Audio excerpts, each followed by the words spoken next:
Thanks for joining me for another episode of Budget Deck Tech. In this series, I look at the prepackaged planeswalker decks, and I take a look at the cards in the current block and try to figure out how I can improve these decks with just those cards. The catch is I only have $10 to spend on the cards that I do add to the deck. Today we're going to be looking at the Angrath Minotaur pirate deck. This is a black and red pirate themed deck, and there are a few things I want to try to fix here.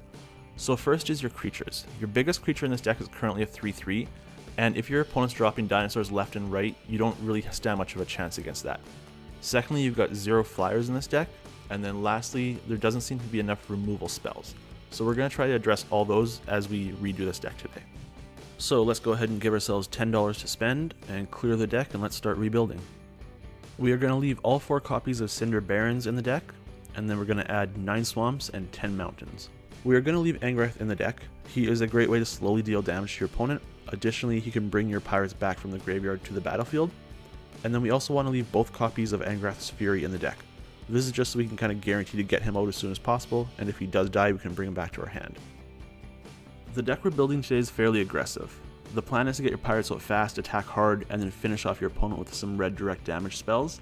However, we do need a backup plan, and that's where Angrath Marauders comes in. So this is a 4/4 pirate, and it'll come in really handy if the battle does last more than 10 turns or so. Essentially, this card doubles any damage you or your creatures do. So we are going to add 4 of these to the deck at 75 cents a piece. Another card that's going to help us in the later stages of the game is Captivating Crew. This is a 4/3 pirate, and for 4 mana, you get to take control of one of your opponent's creatures for a turn and do what you want with it. So we are adding 4 copies of this to the deck at 50 cents a piece. The next card we're adding is Forerunner of the Coalition. So 2 great benefits here.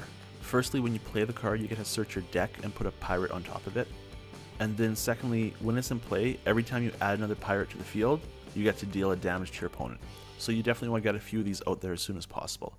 So we are adding a full play set of these at 50 cents a piece. Next up is the Direfleet Neckbreaker. This is a 3/2 pirate that gives all of your attacking pirates +2/+0.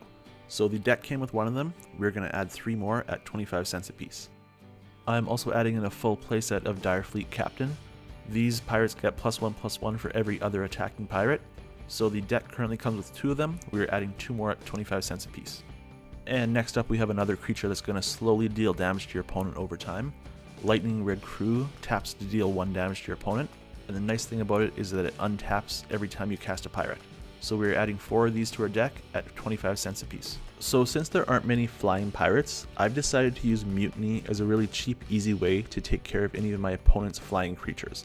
I'm adding a full play set of these to the deck at 15 cents a piece. The last card I can purchase is Dinosaur Hunter. This is a 2/2 pirate that destroys any dinosaur it deals damage to. So 15 cents, so that eats up our entire budget.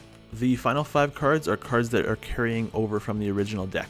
We are adding 2 copies of Lightning Strike. This is an instant, deals 3 damage to any creature or player. And then we're adding 2 copies of Sure Strike, another instant that gives +3/+0 and first strike to any creature until end of turn. And last but not least, we've got Vanquisher's Banner. This is an awesome card, and I wish I could afford to put 4 into this deck, but I just can't. They're currently going for $2.50 a piece, but luckily the deck came with 1 of them. This card is going to give all of our pirates +1/+1, plus every time we cast a pirate we get to draw a card. So this is our final card in the deck. And there we have it, the new and improved pirate deck. So it's definitely got a lot going on. You've got your pirates everywhere. You're going to have your opponent constantly trying to guess what you're doing next. You're using Mutiny and Captivating Crew to take over their creatures. I had a lot of fun making that deck. Hopefully you enjoyed it, and we will see you guys next week.